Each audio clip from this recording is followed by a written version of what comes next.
Kadang kita sudah mengenal sunnah dibilang sombong oleh orang awam yang belum mengenal sunnah. Contohnya kalau tidak mau bersalaman setelah sholat dan tidak berbaur bersama orang-orang yang masih isbal celananya.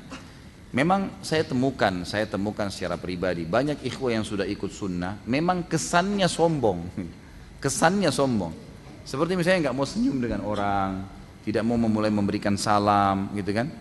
Jadi biar orang isbal akhi, salam. Ucapkan salam, salaman dengan dia belum tahu misalnya. Gitu kan.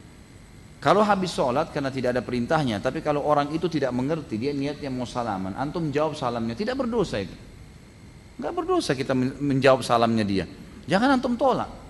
Karena dia niatnya mau salaman, kita juga niatnya jangan hubungkan dengan momen habis sholat. Karena orang muslim mengulurkan tangannya kita salaman sama dia. Yang penting jangan kita yang memulainya, gitu kan? Hanya seperti itu. Jadi kita bisa sebenarnya mengemasnya supaya dia tidak menjadi hal yang dilarang. Gitu. Adapun nanti ada pertanyaan yang misalnya bersalaman setelah sholat dan sebagainya. Itu di kalangan kita sendiri memang ada perbedaan, sebaiknya tidak usah bersalaman. Sebagian mengatakan bersalaman. Yang jelas bersalaman adalah baik-baik saja. Apalagi tadi kita datang ke masjid juga belum sempat ketemu kan. Tiba-tiba sudah takbiratul ihram Allahu Akbar, saya tidak sempat menyapa tetangga, akhirnya setelah assalamualaikum, atau salamannya ditunda nanti di akhir, itu nggak terlalu repot. Jangan sampai kita sibuk urusan salaman seperti itu, sesaat mengatakan bid'ah yang sebagainya dan sebagainya. Dan memang ada sebagian yang keras urusan bersalaman setelah sholat, nggak boleh, bid'ah dan sebagainya. Biarkan yang mengatakan bid'ah, karena memang di masjid pun, saya pagi-pagi datang ke masjid pun tidak semuanya melihat anak-anak. Yang salaman paling yang pertama saja, sop yang paling belakang. Yang depan sudah lebih dulu dari kita misalnya. Setelah assalamualaikum bersalaman. Dan sebagian para ulama mengatakan bahasanya bersalaman setelah sholat juga dianjurkan, khususnya setelah sholat asar sama setelah sholat subuh. Memang tidak ada sandaran dari Nabi, tapi para ulama itu mikir. Orang habis sholat subuh itu habis tidur dari rumah masing-masing, ya kan?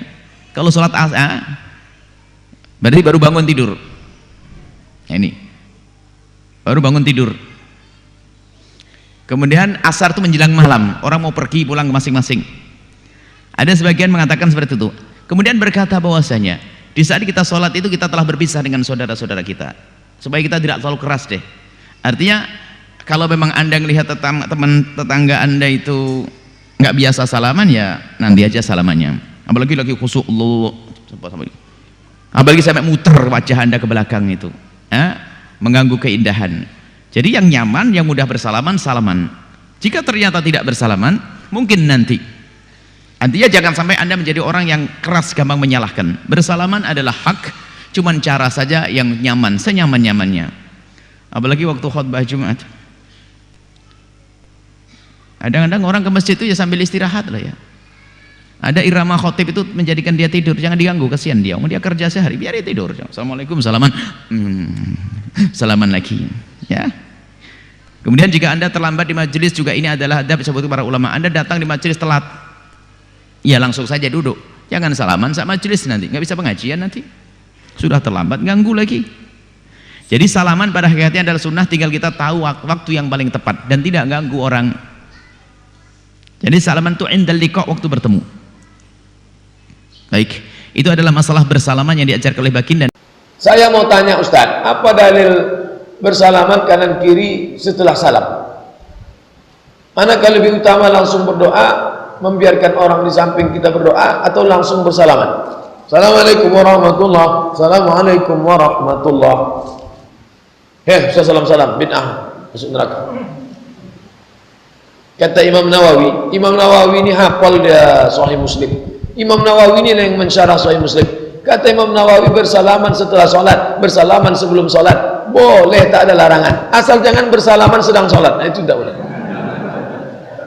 Sebelum sholat salaman boleh, setelah sholat salaman boleh, karena hadis tentang salaman umum. Mamin muslimaini, dua orang muslim, yaltaqiyani, berjumpa, wa yatasafahani, berjabat tangan, illa ghufira lahuma. Apakah sebelum sholat dia sudah salaman ataupun setelah sholat sudah salaman? Pernahkah Nabi bersalaman setelah sholat? Pernah. Nabi selesai sholat, datang sahabat mencium tangannya, menyalaminya. Mereka katakan, kami cium tapak tangan Nabi lebih halus daripada sutra, lebih harum daripada semur bak kasturi. Nabi tak melarang. Seandainya haram, pastilah waktu sahabat mencium, ayo sudah haram, tak boleh. Assalamualaikum warahmatullah.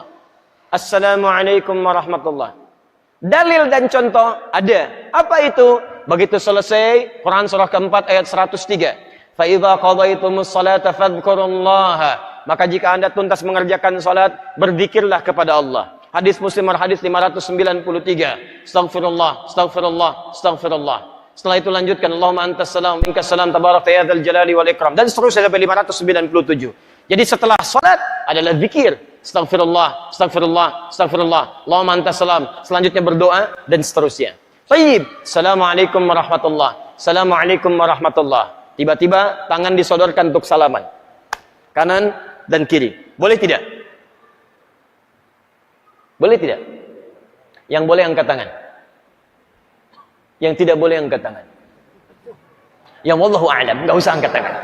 Karena waktu kita mau habis di sini. Lihat sini. Untuk menentukan boleh dan tidak, tadi kaidahnya. Lihat, ini sederhana. Cuman satu bagian dari kalimat, tapi maknanya dalam. Boleh dan tidak, jangan asal bicara ini boleh, ini tidak. Anda tidak boleh menghukumi sesuatu di syariat kecuali memahami ketentuannya. Apa landasannya? Mana dalilnya untuk menentukan boleh? Anda tidak paham dalil, jangan bicara hukum. Kata Imam Malik, Anda hafal 100.000 hadis tapi tidak memahami isinya, jangan bicarakan tentang hukumnya. Apalagi Anda yang tidak hafal hadis baru tahu terjemahannya, tiba-tiba memberikan hukum pada orang lain, itu yang bahaya. Awas, hati-hati. Nah, bagaimana menentukannya? Apa dalilnya? Tayyib. Hadis riwayat At-Tirmidzi menyampaikan dari Nabi sallallahu alaihi wasallam, "Ma min muslimaini yaltaqiyani fayatasafahani illa ghufira lahumā qabla an yatafarraqa."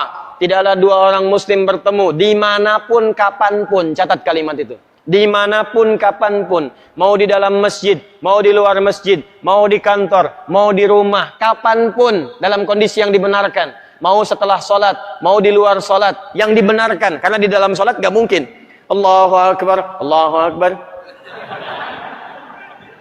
mustahil. Dalam kondisi yang dibenarkan, ba'da salat, Assalamualaikum, Assalamualaikum. Di luar masjid, fayatasafahani, tiba-tiba keduanya bersalaman. Salaman. Ghufira lahuma qabla an yatafarraqa. Maka diampuni dosa-dosa yang pernah melekat pada keduanya. Pada keduanya. Ini pernah membicarakan keburukan pada orang ini pernah berprasangka yang tidak baik, tiba-tiba salaman. Tapi salamannya menggunakan tasafah. Dari kata safaha, sesuatu yang lapang hatinya. Jadi ketika bersalaman itu ada kelapangan dalam hati. Masya Allah, salaman. Maafkan Pak ya, kalau selama ini ada yang khilaf, saya juga sama. Jadi lapang suasana hati. Itu begitu belum lepas ini, digugurkan dosa-dosa yang pernah melekat di antara keduanya. Ingat kalimatnya itu tajam, bukan salaman biasa. Kalau cuman begini, satu nengok ke barat, satu ke timur, masyriq wal maghrib, nambah dosa. Apa kabar? Baik. Satu dosa, yang ini dosa. Jadi begitu Anda salaman, fayatasafahani, lapang hati, ghufira lahum qabla an yatafarraqa, turun ampunan Allah pada keduanya sebelum dia berpisah. Begitu berpisah, sudah tidak membawa dosa di antara keduanya. Baik, sekarang persoalannya, Assalamualaikum warahmatullah, Assalamualaikum warahmatullah, tiba-tiba salaman. Tek kanan, tek kiri. Dalilnya ada yang tadi. Karena hadis tadi tidak membatasi. Mau ba'da salat, mau di luar masjid, mau jadi dari salat, yang penting salaman. Boleh tidak? Boleh kalau bicara dalil, itu boleh. Cuman persoalannya, contoh tidak ada. Kaidah mengatakan kalau tidak ada contoh, ya tidak ada masalah. Yang penting ada dalil. Karena patokannya dalil ada. Karena tidak setiap kesempatan Nabi mencontohkan itu. Dalilnya ada. Tapi kaidah mengatakan, kalau dalil plus contoh bertemu dalil tanpa contoh, maka dahulukan dalil plus contoh. Dan akhirkan dalil tanpa contoh. Paham? Di begitu Assalamualaikum warahmatullah, Assalamualaikum warahmatullah, Anda zikir terlebih dahulu.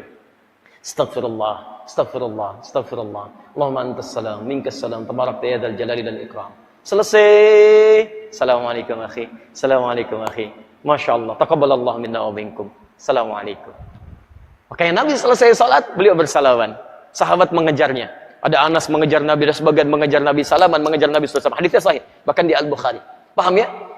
Jadi tidak ada masalah teman-teman sekalian, tapi kita paham fikih prioritas. Kecuali ada orang yang belum paham, tiba-tiba Anda sedang berzikir, astagfirullah, astagfirullah, tiba-tiba tangannya begini kepada Anda. Anda sedang berzikir, tangan sahabat Anda diulurkan kepada Anda seperti ini. Assalamualaikum. Mana-mana hukumnya? Menjawab dulu salaman, atau Anda kemudian meneruskan zikir Anda. Assalamualaikum. Astagfirullah. Hati-hati. Setiap penghormatan pada seseorang maka kaidahnya menjawab penghormatan itu wajib hukumnya didahulukan dibandingkan meneruskan sunnah yang dilakukan. Menyampaikan salam sunnah, menjawab salam wajib hukumnya. An-Nisa ayat 86. Wa idza hayyitum bi tahiyyatin fahayyu bi ahsana minha wa radduha. Jika Anda diberikan penghormatan dalam bentuk salam kalimat atau dalam bentuk ekspresi atau dalam bentuk gestur, maka wajib Anda meresponnya dengan yang lebih baik daripadanya. Dengan kalimat assalamualaikum, jawab dengan yang lebih baik. Waalaikumsalam warahmatullahi wabarakatuh. Assalamualaikum warahmatullahi wabarakatuh. Waalaikumsalam warahmatullahi wabarakatuh. Menyampaikan sunnah, menjawab wajib hukumnya. Maka dalam keadaan Anda berzikir, ada orang menyodorkan tangan, respon tangannya. Waalaikumsalam. Zikir, astagfirullah. Astagfirullah. Merespon, please ada nilai dakwah di dalamnya. Paham ya? Assalamualaikum. Astagfirullah. Cari masalah Anda. Cari masalah. Gak direspon. Jenggot baru 3, gak ngerespon. Jadi ke jenggot tadi ya. Apa hubungan salaman dengan jenggot? Yang salaman tangan, yang disoal jenggot. Jadi sudahlah, ya hal-hal yang tidak penting lupakan aja gitu kan.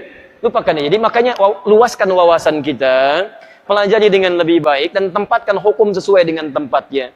Sehingga setelah belajar, yang biasa salaman pun mengerti. Oh, rupanya zikir didahulukan. Habis zikir saya salaman. Maka dia tungguin habis zikir. Begitu mau salaman pulang. Ya, bisa itu kan? Mungkin besok salamannya. Bismillah.